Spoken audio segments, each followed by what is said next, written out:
conceptual artist. Everything I do is based on a concept, and there's nothing left for. There's no accidents. I say that there's always accidents. You do say accidents happen, right? Yes, you do. I mean, in regard to, particularly with color and stuff, but everything I do is very designed. My background's a designer. All my work is designed. It's very carefully considered, so I guess it's driven by intent. Good. Jeff, what first popped in your head? What excited you? Quick take on imagery versus intent. Super short and sweet. It's conversations I have with my students every day in the classroom, because they're always dealing with the issues of image and intent and what's more important, what overrides, and how do they marry. And we're going to solve that by the end of the conversation. Image versus intent. What popped in your head? What excited you about being a part of this today? It kind of made me think about the chicken or the egg question in a lot of ways, and I guess as an older painter, it was also about what comes first or what works for you. Are you engaged in the process more, and then the intent comes out of that, or is it the idea first, and so then the process is figured out to add up to that intent at the end? And so I think that's an age-old thing, and kind of put it in a history grinder a little bit and figure out where things fall or not fall. In the end, it really doesn't matter, I think. But you have to decide maybe that artist thing you're talking about, like who you are and what you want out of it in the end. And I think it's a matter of the way you're Kelly, image versus intent. What popped in your head? As I thought about it, it's the intent that propels my work as an artist, and I create imagery. But that imagery goes out into the world, and people view it, they respond to it, and I'm often shocked that their perceptions of intent on my part are completely disconnected from my thoughts as the artist who created the work. And that's always been kind of an interesting thing to me, because we know everybody's bringing their own perceptions, life experiences to the work. And when I've been questioned, like, why would you do this? And that was not in my mind when I was creating. So I've always been intrigued by the disconnect in many ways between my intentions and the perceptions of others who view my work. I mean, I guess in some instances, if there's an artist statement or something that can be read along with the visual that might help somebody understand that, but you may have an intention, but the viewer's consuming the image. Exactly. So, great, this will be a very interesting discussion. So, with kind of that little quick starter to whatever's appetite's out, we're going to turn it over to you for about 5 to 10 minutes. And, Is that possible? Somebody set the timer. Can somebody set an alarm on the phone for 9 minutes? And somebody has a minute to go. But yeah, if you want to kind of share a little bit about, this is a great example of image versus intent happening right here around us. Well, I was really calm laying in bed this morning, and really calm walking up here, and right now I actually, speaking of artist statement, I thought that was quite remarkable. If I could cover those bases on an artist statement before I even come up with the subject, I would be done. I was really rather, I think I had mentioned the intent and image as a term that was in a sentence, and I think it was grasped and then held on to, and I didn't know that until I saw the print come through. I was like, oh, what is that?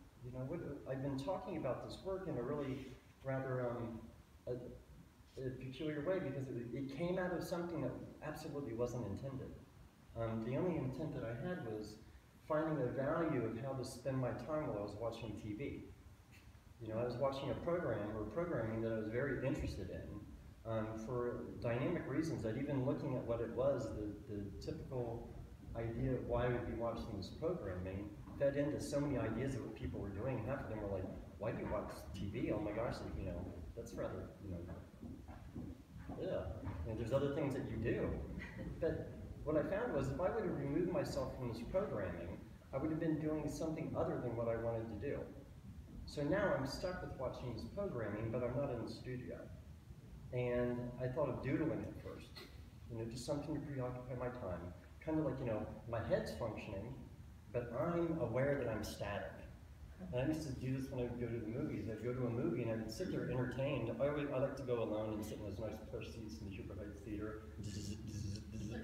I couldn't believe, I saw everybody sitting reclining, and I'm like, how did they do that? And I could never find the button. I didn't know there was a button. And then I found it, and whoa, okay. And I think I had a bag, and it dropped on the floor, and everything came to, and I was like, it wasn't a really good little introduction to when I found the button.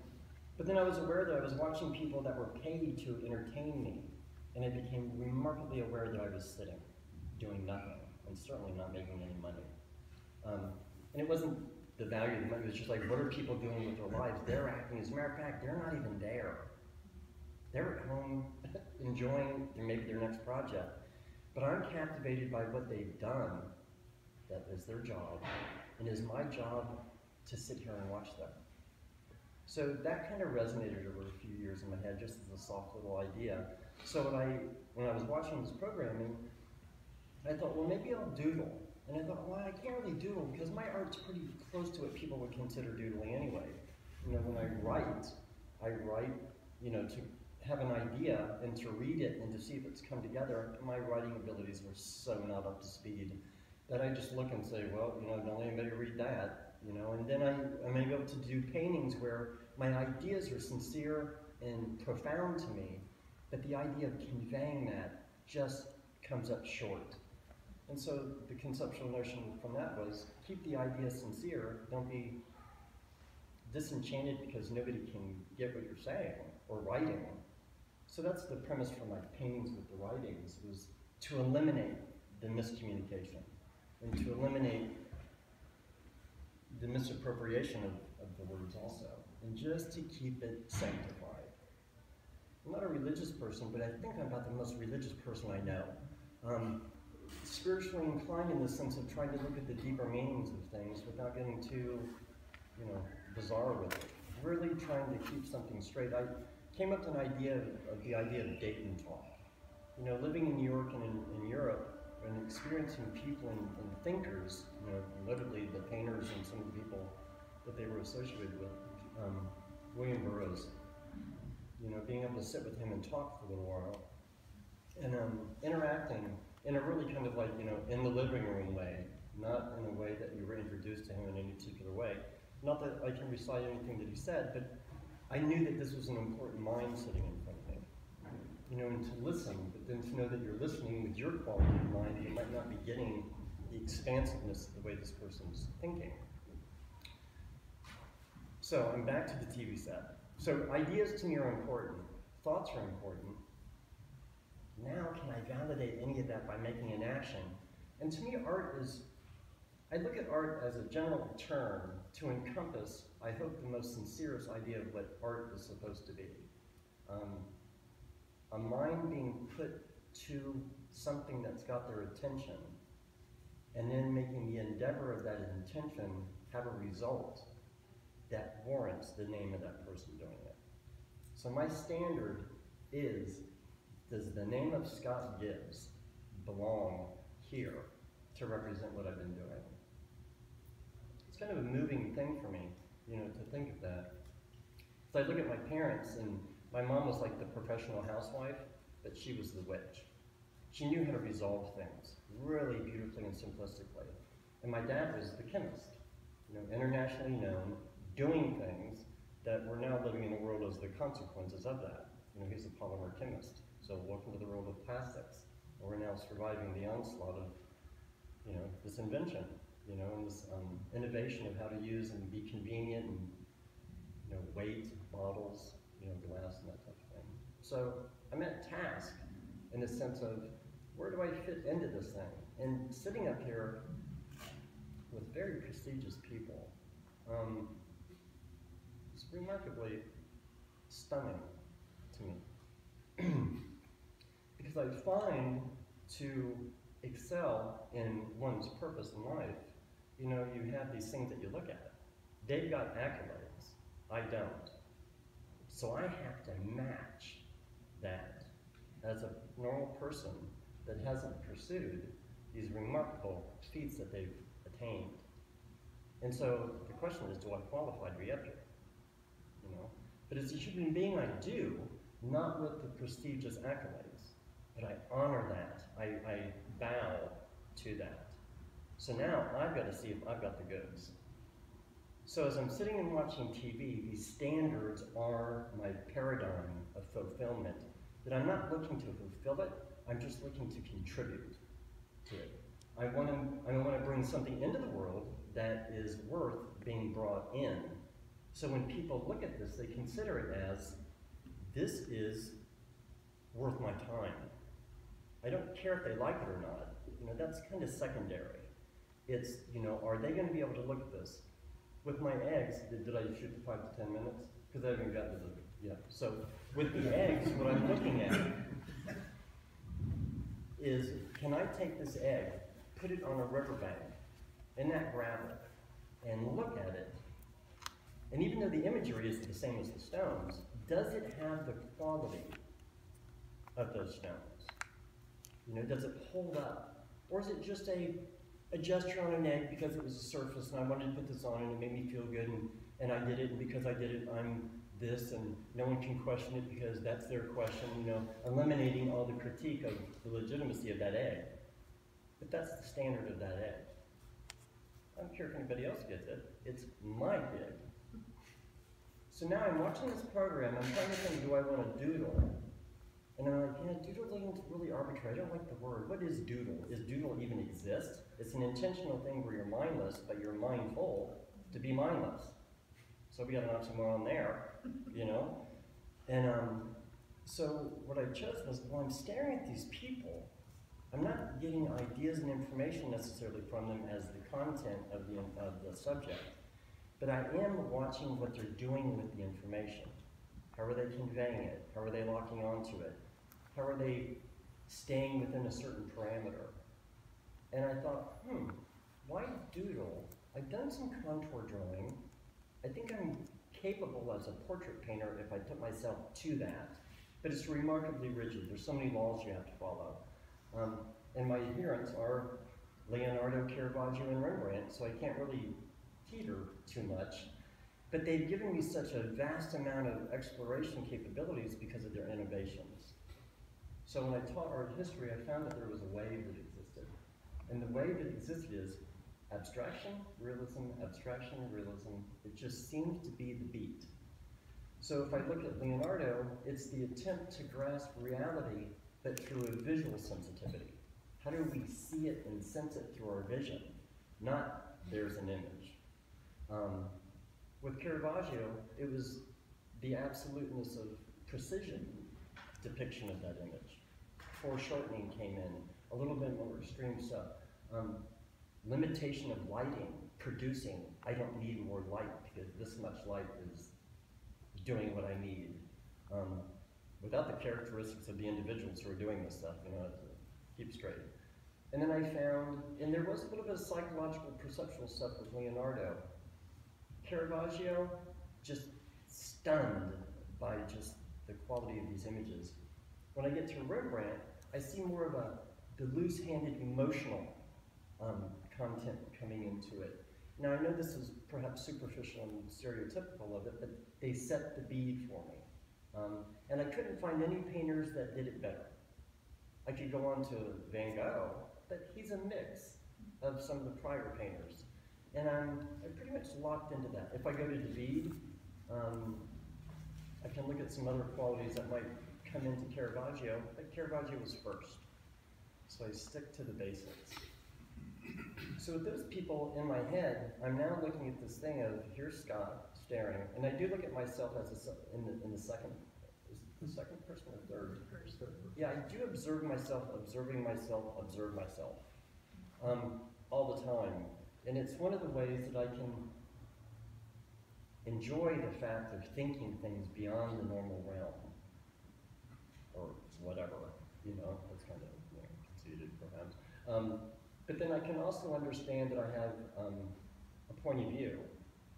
And then I can understand myself as the creative individual that says, I might have all that, but this experience is going to demand something of the now. So those prior things don't really have play in the now. And I am in the now, like right now. You know, here. even if we think we're not here. Sorry, that was fun. That was just so I'm now looking at this programming. I know I'm not going to doodle, and what I'm going to do is doodling, because I know doodling isn't doodling. There is an intent. But I figured, since I'm staring at these people and listening to what's going on, the thoughts in my head are really calibrating the issues, what's going on. And I felt that I can lock onto their face without needing to draw them, that they're going to be my doodle platform. So I just did traditional contour. But traditional contour could have an academic thing. You know, they put the paper over your hand to deny you from looking at the drawing. That would be line contour. But they're doing something to get you to understand hand-eye coordination. Well, that's great. It's a good thing to have, so you're not, you know, so uptight. I found left-handed painters are freer. They can be direct. Where right-handed painters typically, excuse me, are more thought out, more tedious, more, you know, this and that goes into it. Well, since I know that, I can play that. But playing it, one is intentional, one's autonomous. So I'm right-handed, so I'm more methodical. And I'm totally using this as a structure to have an idea of something. Because I admire left-handed painters. Conda's a left-handed painter, Basquiat was a left-handed painter, Leonardo's a left-handed painter, and there's something about an honest line quality of a left-handed painter. For me, I have to imitate it. And since I have to imitate it, I cannot allow myself to do it, because it's not authentic. So I paint the foreground, but then I resolve the painting by painting the background, or the negative space.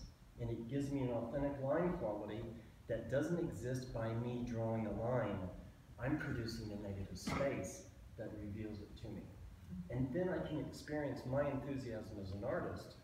I'm more enthusiastic about looking at art. But being the artist is the worst thing for me, because I'm producing the thing that I wanted to be enticed by, to say, wow, that looks really great, look at that, look at that. And it's a party pooper when you're the artist, because you're the one doing it.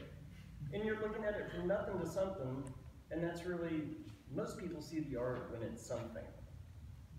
And that's what I like, but I've cheated myself. I've taken the bait. I've wanted to become what it is that I'm admiring. And I didn't know that there was a spoiler effect in it. The ultimate spoiler effect for me. So what I had to do with these drawings was set up a platform that I could have that genuine sensation, because I'm spending way too many hours watching this programming. So the programming is Fox News, CNN, MSNBC, and PBS, and listening to the talk radio on my way to work. So I'm getting bombarded by it, but everything's good to go. But I'm not forming an opinion of judgment, I'm just assessing. So I've got the platform for the people, so I start the contour drawing, but it's going to be lift the pen, drop the pen, lift the pen, drop the pen. It is concentrated as everything.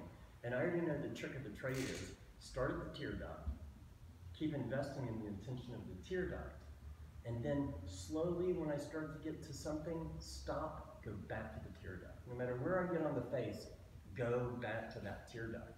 And it lets me give attention to things that usually are just a mark to be made to get to the next point. But if I just stay where I don't want to be, more things happen. I see things that I didn't intend. I captivate myself. I'm tricking myself is what I'm trying to do, to stay new at something. So I've got the image, I've got the platform, the portrait, I've drawn the contour. It takes about 30 to 45 seconds. And then I look down at it, and I get some pretty, interesting looking things. I don't know I drew it. My wife interrupts me, Tracy, and I look over and I say, oh, darn, I don't remember if I finished that other eye. I don't get to look. I want to look, who's gonna know if I look, right? Me. And so that deprivation is really refreshing, because I just get to the task, Scott. If you don't know it, then do it. If you think you did, then don't.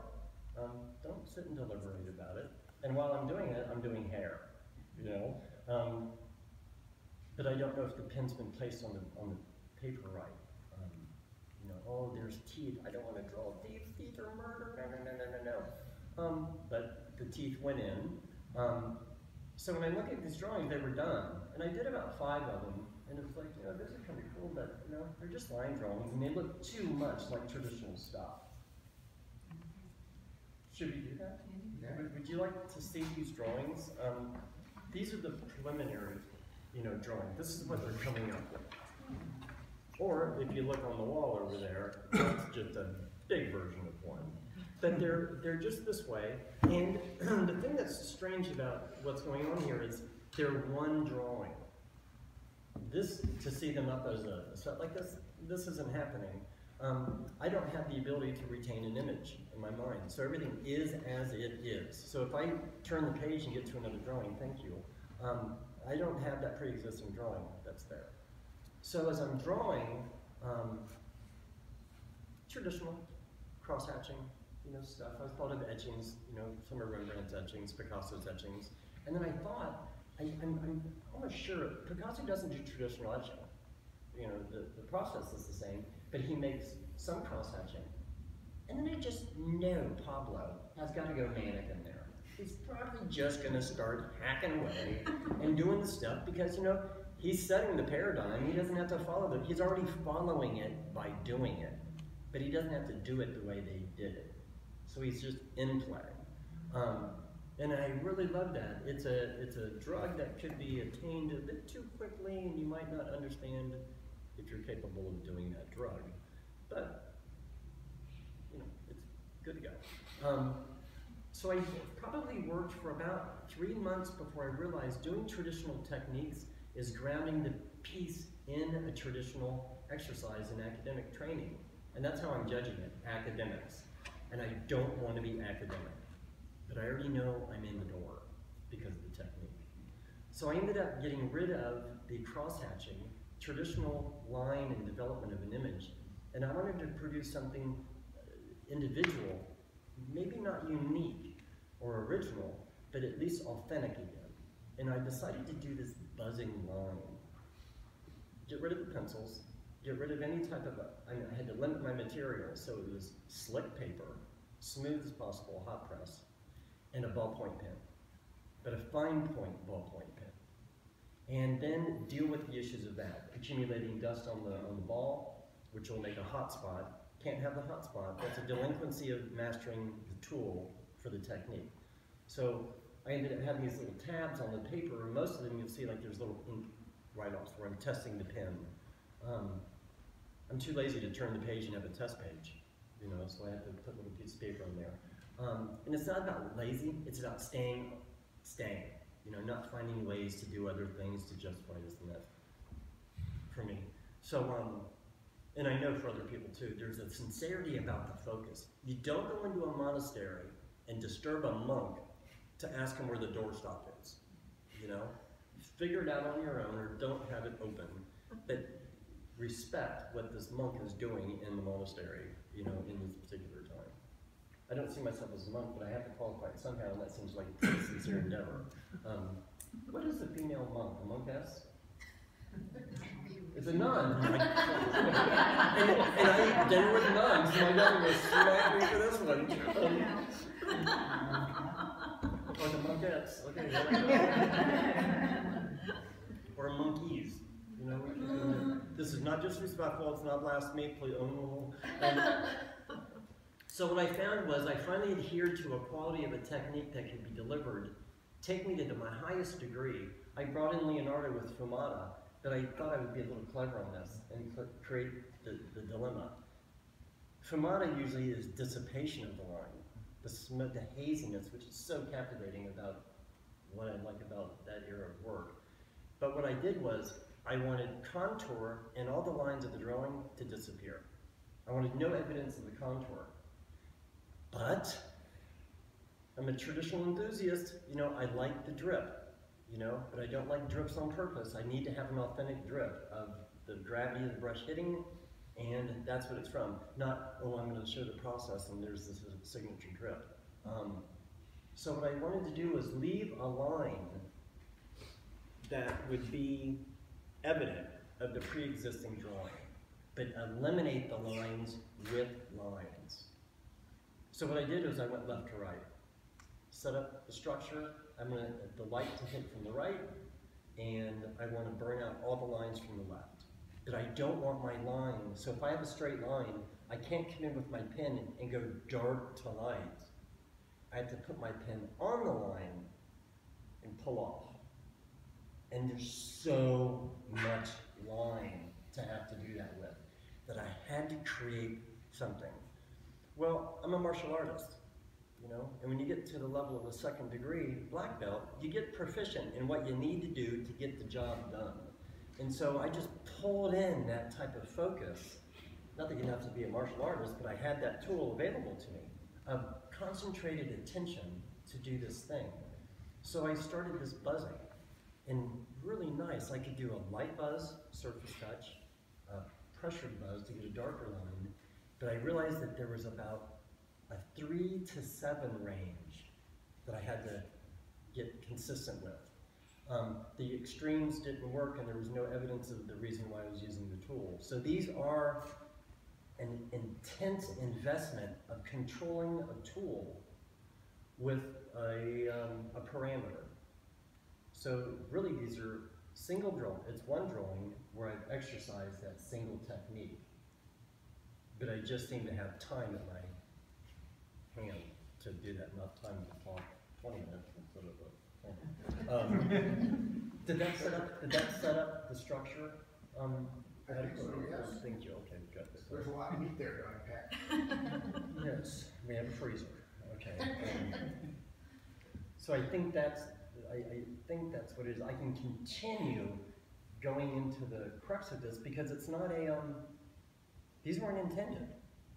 Now that's an interesting segue for the, and also you have an intent that was unintentional. Yeah, the only thing I wanted to do is justify a task with the time I was spending that had something to do with who I was and what I am and what I want to be. And since it's something I'm doing, it has to refer to it. And because that was political, what I was watching in philosophy, and human beings were what this is all about, well, I think as an artist, and I'm a human being, that's what I'm supposed to do. So this had to correspond to that programming. It didn't, I don't want it to feed the drawing. The drawings are authentic. They're not flavored. My mind is what's flavored, not the action of the hand. And the exercise of the buzzing, that's total technique. Panelists. Well, I think what appeals to me is that you always have a process. You have a very specific process, and you set parameters for yourself, and you have to solve and work through those. And I think that is apparent when I look at your work. And talking to you, I learn more about what your intentions were. And I think that's something that all artists do, in a sense, but maybe not to the degree that you do it. We always have certain things that we're trying to achieve, or we'll try something more experimentally to come out with the result. And sometimes it is a complete surprise. Sometimes those experiments work, sometimes they don't. But I think it's intriguing that you've created this body of work in the manner that you did it. I also think there's something that you keep saying in different ways about consciousness. I think you're truly interested in the level of consciousness, not only through the process of it, but what you give back to history and take from history. And you talk about in terms of your martial arts and your focus, that it's always like not having the inquiry interrupt that, even though you are pulling these things together. But I feel like at the same time you're trying to be open to see what they say, what they do, so you can question yourself, but that question shouldn't be the limit, but more like opening another place for you. And I mean, in our conversations, I almost feel like we go off in this ether all the time. Sometimes I'm not so sure I'm there. But that consciousness is something that, I mean, I feel that I get convinced of your world, even though it may be like not my world, but I get absorbed in them and seeing them. And I think the other thing I wanted to address, which I haven't yet, is that I love the presentation of this work and the fact that I know they came out of the sketchbook, and I just think this is really beautiful how you can move from piece to piece and you don't necessarily carry the first one to the second one. I don't even find myself like comparing them, but it almost feels like a film, you know, like a live film that you can walk down the wall and take them in. And I think that's a result of your own mind and intent. Maybe not, I know you didn't know this was going to happen in terms of where they were here, but I just think that focus is carried through the work. I don't know if that makes sense. Yeah, it's kind of had a conversation about me wanting to come in and just look at one thing. It's like, it's great that they're all here, but I need one. I need to be able to look at one, kind of investigate it, and have a conversation with them all. And one of the things that we all share in common, that we make vastly different work, is something that Robert Ryman taught me through my research of him. It's not a matter of what one makes, but how and why one makes it. To me, that's the most important thing. Is even though we're all so varied, we all have the same goal: create a beautiful, elegant, sensitive, intelligent object. That was so beautiful, Jeff, and I already know that half of them did not hear you. That's Did okay. you get to hear Jeff? That was Judith, you can repeat it.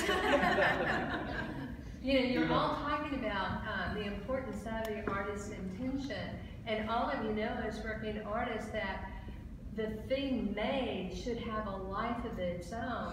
And many of us who read art history and read about the intentions of the artist really grow in our admiration and understanding of a work of art. So there's the tension for you all. You make art objects that, Jean, you walk away from and you say, that is the thing into itself, and the person who views it, she or he is going to understand the power of it just from that object itself.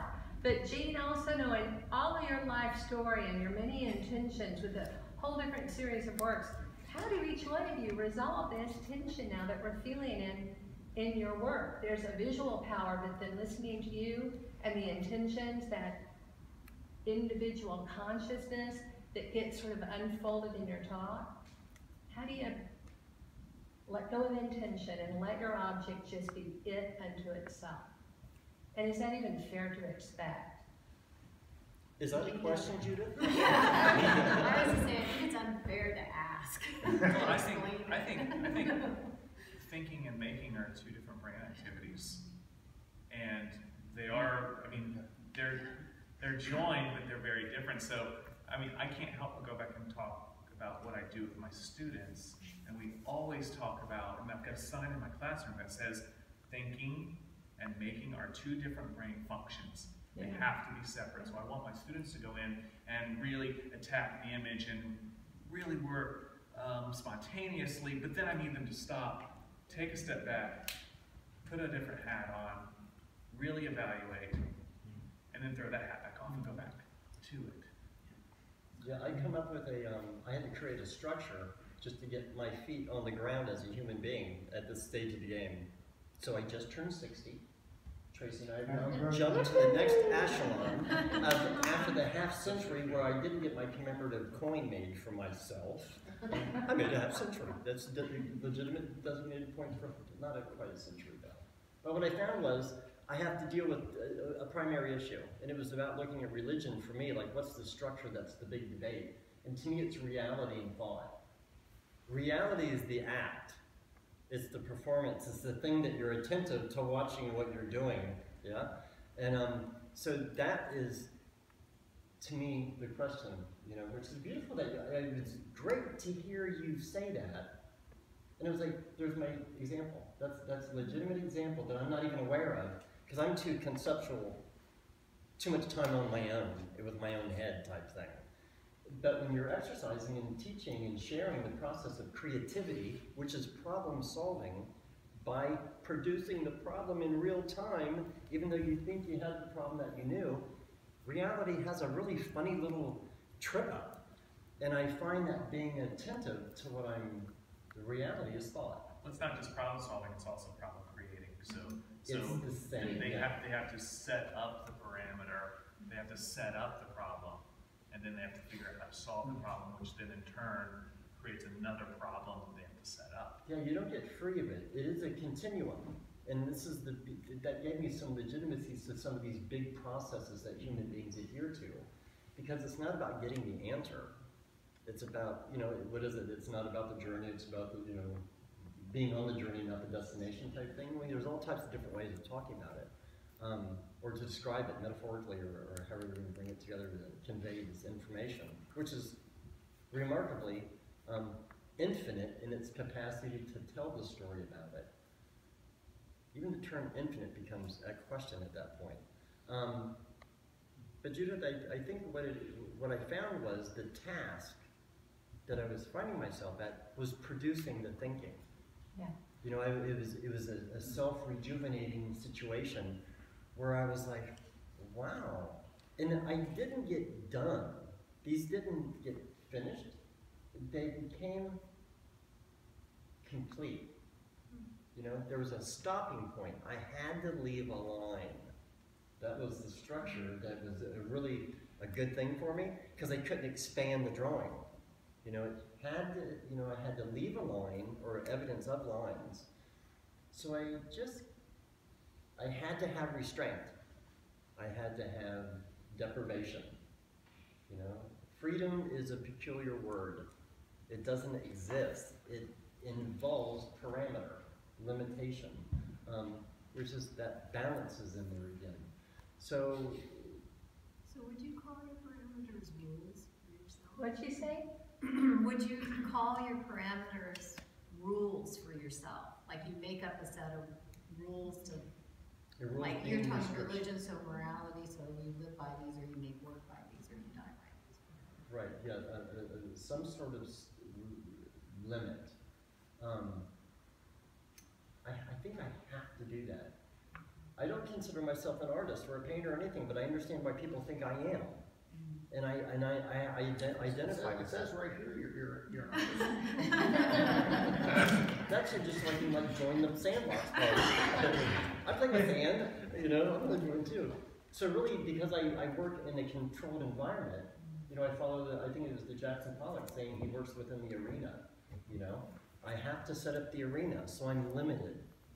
But then I had a friend in college that started putting the cardboard on the edge of the painting so he could extend the surface, and then when you removed it, you had a legitimate platform that didn't have an end that was pre-assumed. Well, and he started to take these things away, and I'm like, let's reassemble those. That's beautiful, and he had already done that, so I didn't get to give him the idea of doing it. We'll check these out. I'm like, oh, those are incredible, because they were unintended, but they were managed by the person who produced them. Well, how can you have an unintended production? Well, it just happens. It's the residual part of creativity, or the problem that's not a problem, or resolving a problem to create the problem. That kind of back and forth continuum is just mind-blowing to me. I got off a little enthusiastic about the spurt there. But the idea of thought and reality, and Judith, did I come close to touching on? Oh yeah, I think what I heard from you and Jeff both is complete interweaving of the art making and the art thinking. Art is never just simply an object. There's tons of objects in the world. Art is because it was human creation. And all of us want to know the inspiration, the thinking, the intentions of the human and that creative process. So yeah, I think intention is much needed to be known, as well as the object itself and whatever visual or poetic power it puts out. Yeah, and I think that's the dilemma of the instructor with the student. You've got to push them, but I believe that there's contaminators. And the contaminator is the experience that the artist, that the instructor has, to pollute the outcome of the endeavor. The restraint held by a legitimate instructor of information is, don't give the answer. You have it, you have answers, and you even know how to, you become a psychologist because you can profile the student. You know where they're going, but the only thing you can do is kind of try to nudge them to see if they'll open their eyes further than the one being that they're focused on, which is so intentional for a young person because they're trying to develop their own sense of self to do battle with the authority anyway. So in that denial of the authority might be the jewel that they have to grasp and then understand why it's not for them. You know, it is legitimate, it is a worthy law, but the law was for something, you might see other aspects to it that are really great. So hopefully we all understand that the perspective of the new student, seeing the idea that we're familiar with, exposes us to new avenues for us to perceive our own, you know, insights and how we're looking at things. You know, it's a, symbiosis, you know, experience where you better be in it. Ego is dangerous. It's legitimate, it's necessary for the engine, but it's got to have its checks and balances, you know, I'm assuming, you know. I like defamation. I like to humiliate myself in front of people. I like to show the ridiculousness of something as the absurdity of people thinking, wow, you're so smart, you're so right, and it's like, I'm winging it, you know? But I'm winging it with such integrity and sincerity that I get the word winging what you're impressed with. So hopefully, you know, we get to yield and hold that power in a way that's responsible, you know, so we can set up traps for authentic pursuits of creative revelation, you know, to have a profound, I didn't know that, you know, or you know, I don't know, epiphanies. I wish I was smarter. I wish I had terminology to really talk about the brilliance of philosophies and to be able to look and, I want to be a philosopher, but I don't want to be the philosopher. I want to like be immersed in people thinking philosophically. What's that beautiful thing? A philosopher can't be a king, but a king should be a philosopher. I just heard that in one of those Western lectures of philosophy, and it's like, you know, wow, someone put to the task of thinking, deep thinking, versus exercising. You know, the thought before the exercise versus always encountering the action of a not-too-gun thought. Ooh, that was a word. We go on that one. Saturday morning, I'm supposed to be in an incarceration center. Is that, are we good? Okay, good. So question for, open up to the panel, in terms of your own practice, I mean, is there things you want to share about how Scott gave a lot of background in terms of how he deals with the imagery versus intent, or there's some things that, well, kind of what drives that for each of you in your own practices? Should we let Gary Gary. do this because he didn't get to respond earlier? Oh, that's all right. Well, I guess if people that are familiar with my work, like I said earlier, everything is absolutely defined and considered. I constantly get questions about the process and how do I keep everything so clean, the lines clean, and all that. And it's really, I've gotten to the point through the years, I've developed techniques that I'd be glad to share with anybody, but it's like one of those things that takes thousands of hours to get it, and everybody's going to find their own way of doing that. But what's happened with me in the last 10 years is that my hand skills have gotten to a point where there isn't anything that I can't do in the genre that I work in. And there lies where the creative process comes in, because I'm not challenged with, I'm not challenged with the process or the technique. I'm challenged to produce work that is thoughtful, and I think currently with my new stuff, with the finishing up of the alphabet, it's a body of work that is I think it's really pretty good. I hope it's relevant. I even have I wonder sometimes, maybe we'll all do, if it might even be important, because it's not in the pursuit of perfection. There is no such thing. There isn't anything that's perfect. And what happens is we all grow, and there isn't anything new. We all grow based on what came before. And the work gets better as you become free with the ability to think outside of your own skills. They're no longer a hindrance.